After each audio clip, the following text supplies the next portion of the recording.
Assalamualaikum warahmatullahi wabarakatuh. Perkenalkan, nama saya Anissa Septi Maulina dengan nomor NIM 20395 dan rekan saya Mar'atus Soliha dengan nomor NIM 20346. Di sini kami berdua akan menjelaskan beberapa materi kriminologi terkait tentang tinjauan singkat tentang kejahatan dan kriminologi, tinjauan singkat mengenai mazhab positif Italian, dan mazhab lingkungan dalam memandang persoalan kejahatan, serta macam-macam teori dalam kriminologi. Tinjauan singkat tentang kejahatan dan kriminologi. Pengertian kriminologi, secara umum, kriminologi adalah ilmu pengetahuan tentang kejahatan, atau lebih tepatnya, kriminologi adalah ilmu yang mempelajari segala aspek tentang kejahatan. Lalu, pengertian kriminologi menurut para ahli.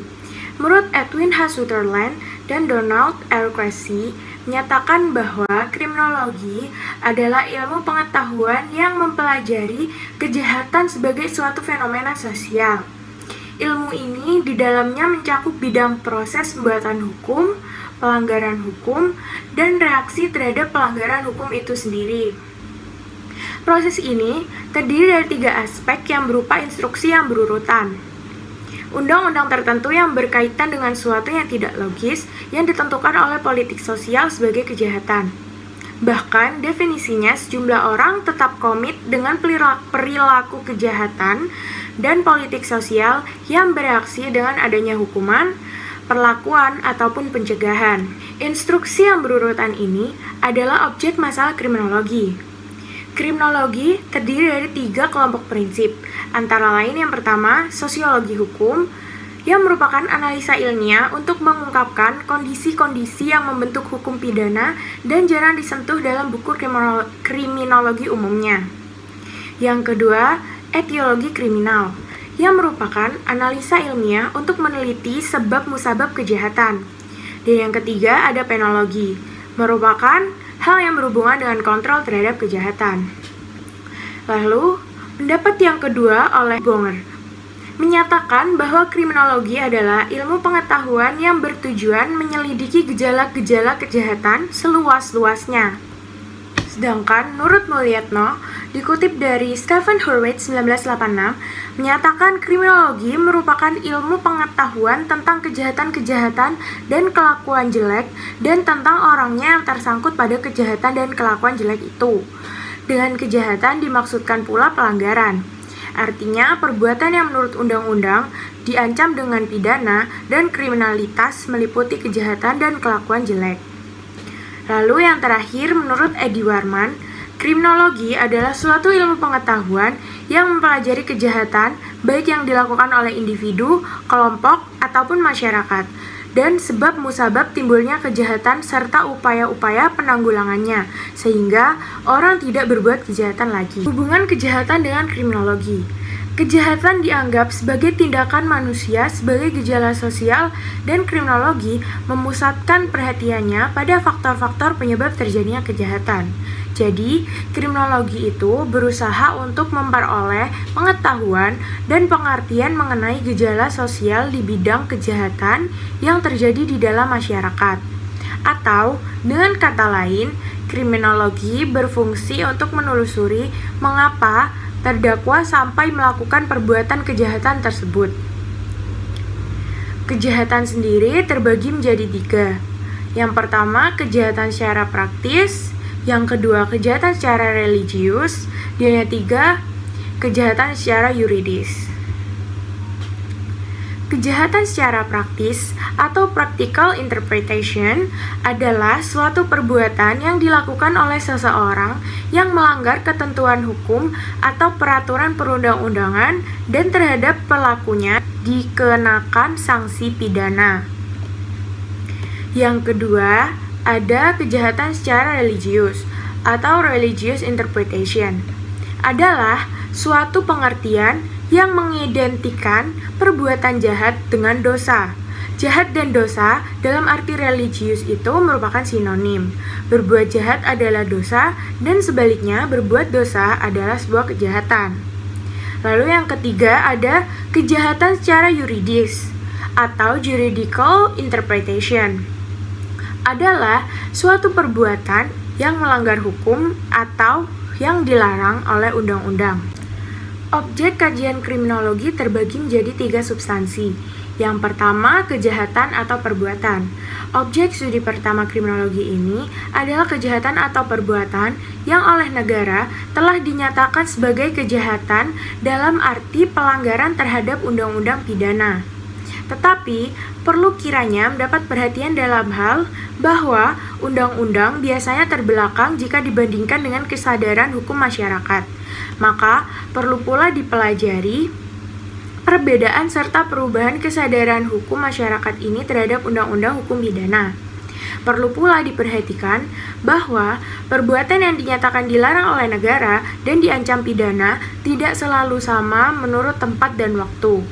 Hal inilah yang merupakan suatu kesulitan dalam melakukan studi perbandingan dalam kriminologi. Yang kedua, pelaku atau pelanggar norma hukum. Objek studi kedua kriminologi ini adalah pelaku kejahatan atau pelanggar norma hukum yang diketahui polisi, dituntut jaksa, dan dinyatakan salah oleh hakim. Maka, mudah dimengerti mengapa studi kriminologi mengenai pelanggaran-pelanggaran hukum haruslah dipergunakan dengan sangat teliti dan hati-hati sekali, terutama dalam menentukan kesimpulan umum mengenai faktor-faktor etiologi kriminal serta meluasnya perbuatan-perbuatan yang melanggar hukum. Yang ketiga, reaksi masyarakat. Objek studi ketiga kriminologi adalah reaksi masyarakat terhadap perbuatan kejahatan dan pelanggaran hukum yang pada akhirnya masyarakatlah yang menentukan tingkah laku bagaimana yang tidak dapat dibiarkan serta mana yang perlu mendapat pidana. Maka, dalam hal inilah peranata-peranata sosial yang menyalurkan reaksi masyarakat itu dan bagaimana cara prosesnya peranata-peranata sosial ini mencari dan menegakkan keadilan. Selanjutnya, paradigma dalam kriminologi. Paradigma dalam kriminologi terbagi menjadi 3. Yang pertama, paradigma positivis. Yang kedua, paradigma interaksionis. Dan yang ketiga, paradigma sosialis. Paradigma positivis ini sendiri menghendaki agar pelaku kejahatan atau penjahat itu sebagai sesuatu yang harus dipelajari. Paradigma positivis mengakui bahwa hukum ditujukan hanya kepada mereka yang melanggarnya. Paradigma positivis tidak mempersoalkan tentang mengapa hukum itu ada dan untuk siapa hukum itu. Dasar-dasar pemikiran paradigma positivis antara lain, tingkah laku manusia adalah merupakan hasil dari hukum hubungan sebab dan akibat. Tingkah laku manusia dibentuk oleh hubungan, dimaksud, dan karenanya secara relatif dapat diprediksi, sekali hubungan tersebut dapat dimengerti. Hubungan sebab akibat tersebut di atas dapat diketahui melalui metode-metode ilmiah yang sama dipergunakan untuk mengetahui atau memahami lingkungan alam dan fisik. Metode ilmiah tersebut menitik beratkan pada kejahatan sebagai objek yang relatif tetap, memperhatikan data yang objektif dan kuantitatif, dan dianggap bebas nilai. Pelaku kejahatan mewakili seperangkat hubungan sebab akibat yang unik. Tingkah laku pelaku kejahatan secara objektif berbeda dengan tingkah laku non-kriminal, dan karenanya harus mewakili suatu perangkat hubungan sebab akibat yang berbeda. Sekali hubungan sebab akibat yang membentuk tingkah laku pelaku kejahatan dapat diketahui, tingkah laku kriminal dapat diprediksi dan diawasi, dan pelaku kejahatan tersebut dapat diubah. Yang kedua, paradigma interaksionis, bahwa setiap tingkah laku bukan merupakan suatu kualitas yang unik dari tiap individu, akan tetapi merupakan suatu kualitas yang diberikan dan merupakan reaksi pihak pengamat terhadap tingkah laku beberapa individu. Pemikiran paradigma interaksionis antara lain, kejahatan adalah merupakan kualitas daripada reaksi atau tanggapan terhadap tingkah laku, bukan merupakan kualitas dari suatu tingkah laku. Lalu, tingkah laku yang relatif tersebut telah memberikan cap sebagai penjahat. Lalu, tingkah laku seseorang yang dicap jahat juga diberi atau diperlakukan sebagai penjahat. Seseorang diberi cap atau diperlakukan sebagai penjahat melalui suatu proses interaksi terhadap suatu kecenderungan di mana seseorang yang dicap sebagai penjahat akan bertingkah laku sebagaimana perlakuan atau cap itu diberikan. Yang ketiga, ada paradigma sosiologis. Paradigma sosiologis menunjukkan pada sistem ekonomi kapitalis sebagai sumber daripada konflik. Menurut paradigma ini, kejahatan, tingkah laku jahat, dianggap mengancam kepentingan kelompok penguasa yang dominan.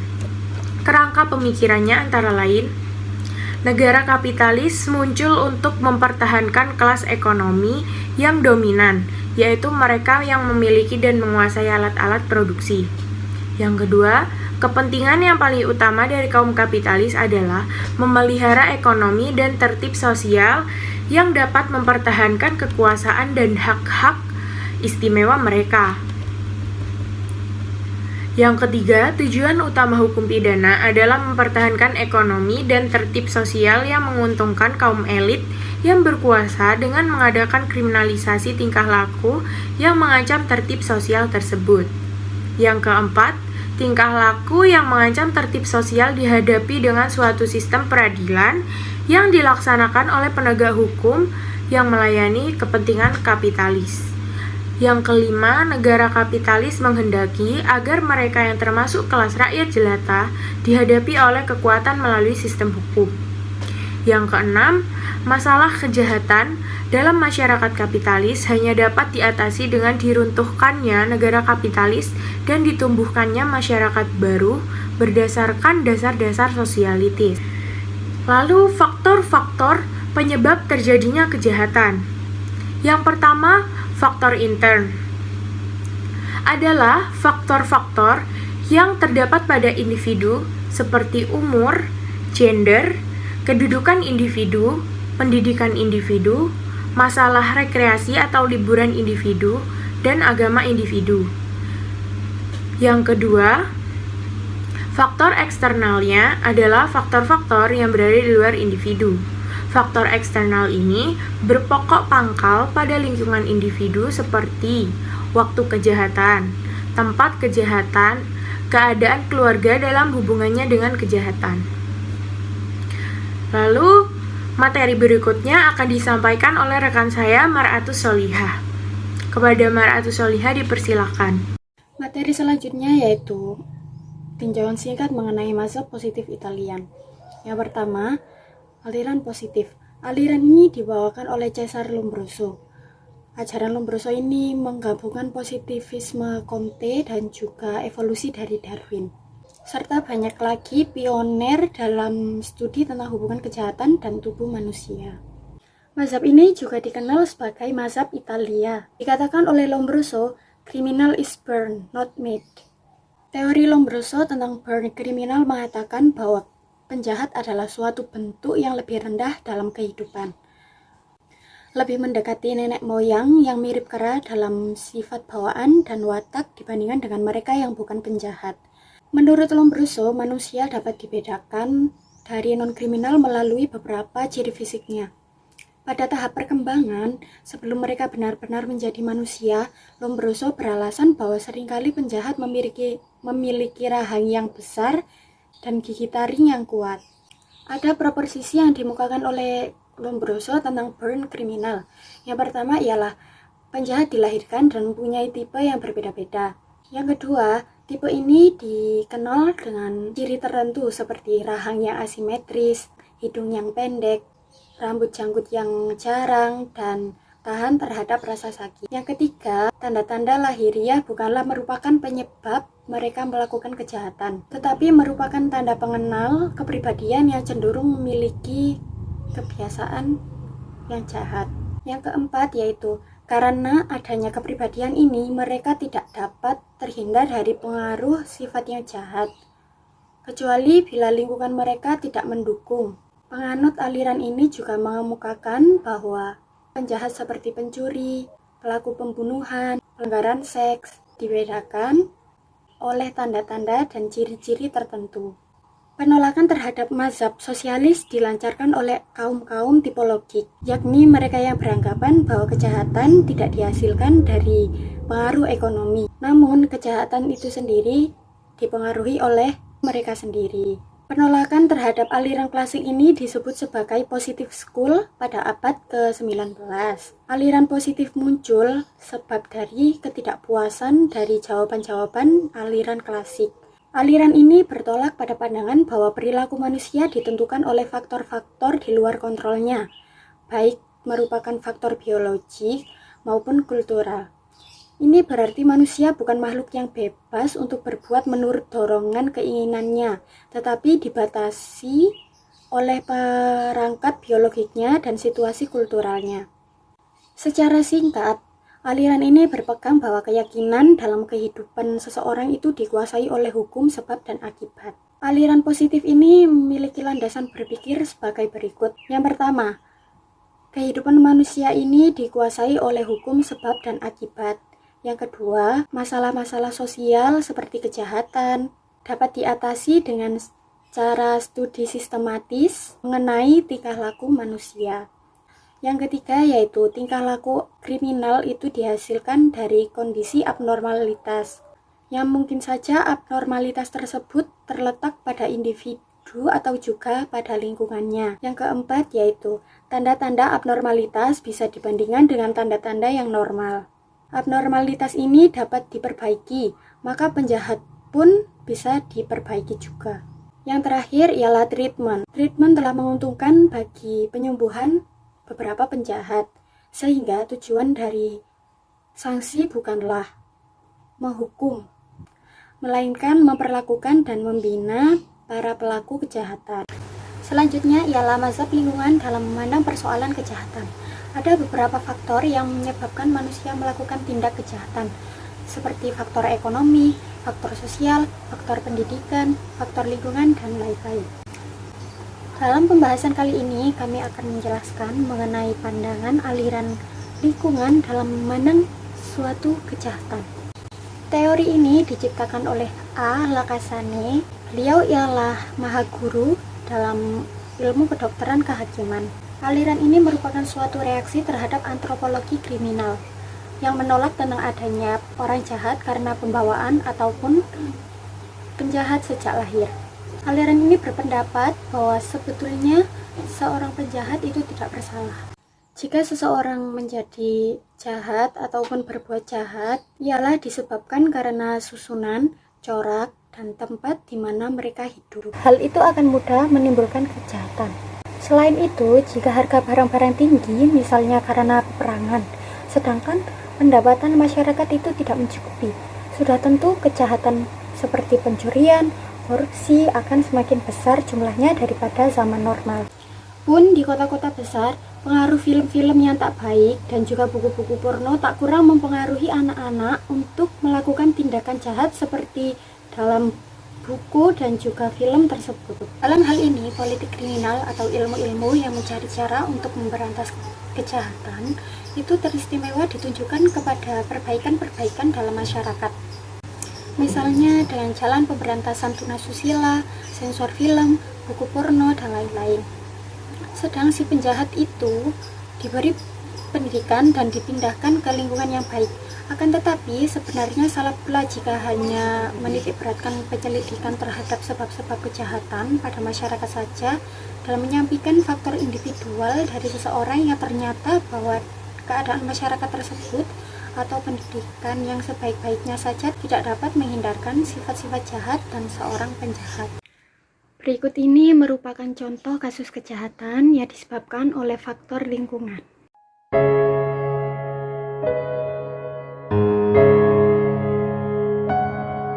Indonesia sudah darurat kekerasan seksual. Setiap tahun jumlah kasus kekerasan seksual terhadap perempuan terus meningkat.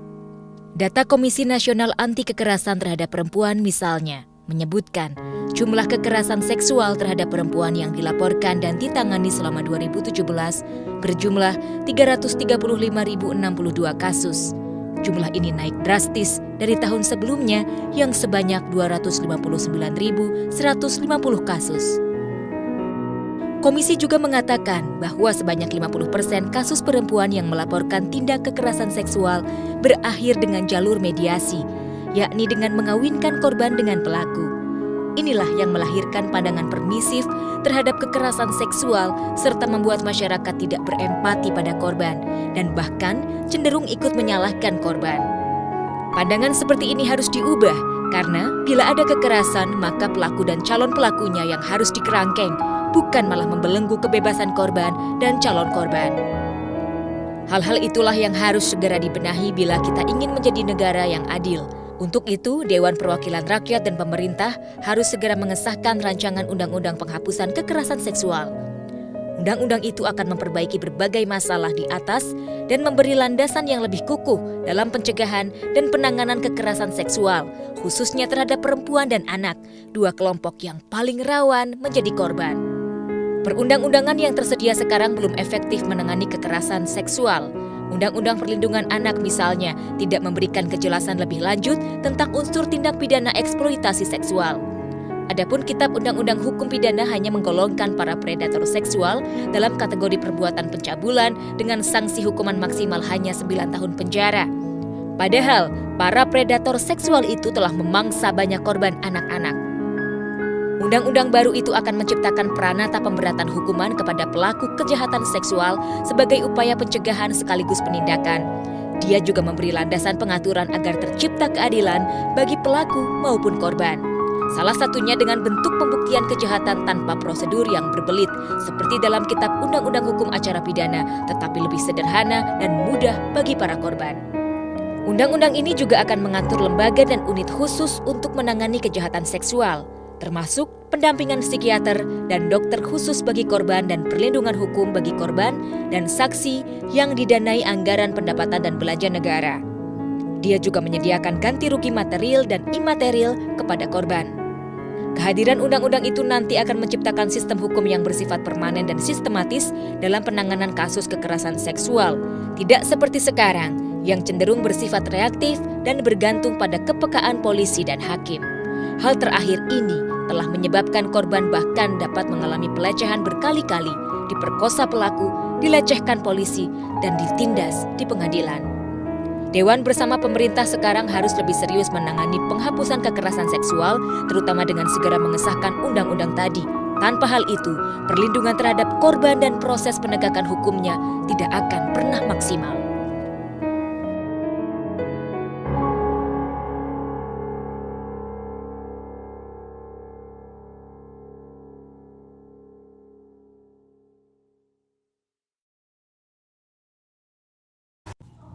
Materi yang ketiga yaitu macam-macam teori di dalam kriminologi menurut mazhab lingkungan. Yang pertama yaitu teori individuologis. Teori ini mempelajari adanya hubungan faktor-faktor individu dengan pelanggaran hukum. Teori ini berkembang di negara-negara Eropa kontinental seperti Austria, Belgia, Jerman, Italia, Swedia, dan Swiss. Teori yang kedua yaitu teori sosiologis. Teori sosiologis membahas mengenai kejahatan dan pelanggaran hukum yang dihubungkan dengan faktor sosiologis dan juga faktor sosial ekonomi. Teori ini berkembang di beberapa negara seperti Amerika Serikat, Perancis, dan juga Belanda. Teori sosiologis dibagi menjadi dua bagian. Yang pertama yaitu non-class oriented theories. Dalam non-class oriented theories ini terdapat beberapa macam teori. Yang pertama yaitu teori ekologis. Teori ekologis sendiri membahas mengenai hubungan antara kejahatan dengan faktor-faktor kepadatan penduduk, mobilitas penduduk, ataupun perbedaan desa dan kota. Yang kedua yaitu teori konflik kejahatan. Teori ini mempersoalkan hubungan antara kejahatan dengan konflik antar berbagai sistem nilai dalam suatu daerah. Bagian kedua dari teori sosiologis ialah class oriented theories. Dalam class oriented theories juga terdapat beberapa macam teori, antara lain teori anomi. Teori anomi sendiri dibawakan oleh Robert Merton dan juga Emil Durkheim. Di dalam bukunya Merton yang berjudul Division Labor in Society tahun 1893 mengatakan bahwa teori ini menggambarkan suatu keadaan masyarakat di mana peraturan yang mengatur tentang hubungan unsur-unsur di dalam sistem sosial itu menjadi kacau dan menyebabkan masyarakat itu sendiri menjadi sulit. Untuk mengatasi adanya suatu anomi, Marton mengungkapkan ada 5 cara, antara lain konformitas, inovasi, ritualisme, penarikan diri, dan juga pemberontakan. Konformitas yaitu suatu keadaan di mana masyarakat tetap menerima tujuan-tujuan dan sarana yang terdapat dalam masyarakat karena adanya tekanan normal. Dan yang kedua ialah inovasi atau innovation, yaitu suatu keadaan di mana tujuan yang terdapat di dalam masyarakat itu diakui dan dipelihara, tetapi mereka mengubah sarana-sarana yang dipergunakan untuk mencapai tujuan tersebut. Misalnya, untuk mendapatkan atau memiliki uang yang banyak. Seharusnya mereka menabung, tetapi mereka malah merampok bank agar mendapatkan uang yang banyak. Yang ketiga ialah ritualisme, yaitu suatu keadaan di mana warga masyarakat menolak tujuan yang telah ditentukan dan memilih sarana-sarana yang telah ditentukan. Yang keempat ialah penarikan diri, yang merupakan keadaan di mana masyarakat menolak tujuan dan sarana-sarana yang telah ada di dalam masyarakat. Dan yang terakhir yaitu pemberontakan. Pemberontakan ialah suatu keadaan di mana tujuan-tujuan dan sarana-sarana yang telah ditetapkan itu ditolak dan mereka berusaha untuk mengganti atau mengubah keseluruhannya. Macam teori yang kedua dalam class oriented teoris yaitu teori subkultur. Teori ini berkembang pada tahun 1950 hingga pada awal tahun 1960. Teori ini menjelaskan mengenai bentuk kenakalan remaja dan juga perkembangan kelompok atau disebut sebagai geng. Yang ketiga yaitu teori labeling atau teori label. Teori ini dibawakan oleh Howard dan Edwin Lambert. Teori ini diartikan dari segi pandangan pemberian nama, yaitu bahwa sebab utama kejahatan dapat ditentukan dalam pemberian nama dan pemberian label dalam masyarakat yang digunakan untuk mengidentifikasi anggota-anggota tertentu dalam masyarakat tertentu. Yang keempat yaitu teori kontrol sosial. Teori ini membahas tentang isu-isu bagaimana masyarakat memelihara dan menumbuhkan kontrol sosial dengan cara memperoleh konformitas atau kegagalan meraihnya dalam bentuk penyimpangan. Menurut Hirschi, terdapat 4 unsur kunci di dalam teori sosial mengenai perilaku kejahatan, yaitu keterikatan, komitmen, keterlibatan, dan kepercayaan. Yang pertama ialah keterikatan. Ikatan ini merujuk pada ikatan kepada pihak lain seperti keluarga ataupun lembaga-lembaga penting. Kaitan keterikatan dengan penyimpangan adalah sejauh mana orang tersebut terhadap pikiran, perasaan, dan kehendak orang lain, sehingga ia dapat bebas melakukan penyimpangan. Keterikatan yang lemah dengan orang tua dan juga keluarga bisa saja mengganggu perkembangan kepribadian. Yang kedua ialah komitmen yang berhubungan dengan sejauh mana seseorang mempertahankan kepentingan dalam sistem sosial dan ekonomi. Jika individu berisiko kehilangan banyak sehubungan dengan status, pekerjaan, dan juga kedudukan dalam masyarakat kecil, kemungkinan besar mereka akan melakukan pelanggaran. Yang ketiga ialah keterlibatan yang berhubungan dengan keikutsertaan dalam aktivitas sosial dan rekreasional yang menyisakan sangat sedikit waktu untuk membuat persoalan atau mengikat status seseorang pada kelompok-kelompok penting lain yang kehormatannya ingin dijunjung lebih tinggi oleh seseorang. Dan yang keempat ialah kepercayaan. Dalam norma-norma konvensional atau sistem nilai dan hukum berfungsi sebagai pengikat dengan masyarakat. Kepercayaan seseorang terhadap norma-norma yang ada akan menimbulkan kepatuhan terhadap norma tersebut. Dan kepatuhan terhadap norma tersebut ternyata bisa mengurangi hasrat untuk melanggarnya. Tetapi bila orang tidak mematuhi norma-norma, maka lebih besar kemungkinan mereka melakukan pelanggaran. Dan macam teori yang terakhir dalam class oriented theories yaitu teori Sobural. Sobural ialah akronim dari nilai-nilai sosial, aspek budaya, dan faktor subkultural di dalam suatu masyarakat. Risobural bukan semata-mata untuk mencegah suatu kejahatan, melainkan merekayasa hukum dan kebenaran dan juga keadilan agar tercipta kedamaian dan juga kesejahteraan. Maka hanya Polri lah yang dapat memberitahukan kepada aparat pemerintah baik pusat maupun daerah bahwa timbulnya kejahatan ataupun meningkatnya suatu kejahatan tindak pidana tersebut. Sekian penjelasan dari kelompok kami.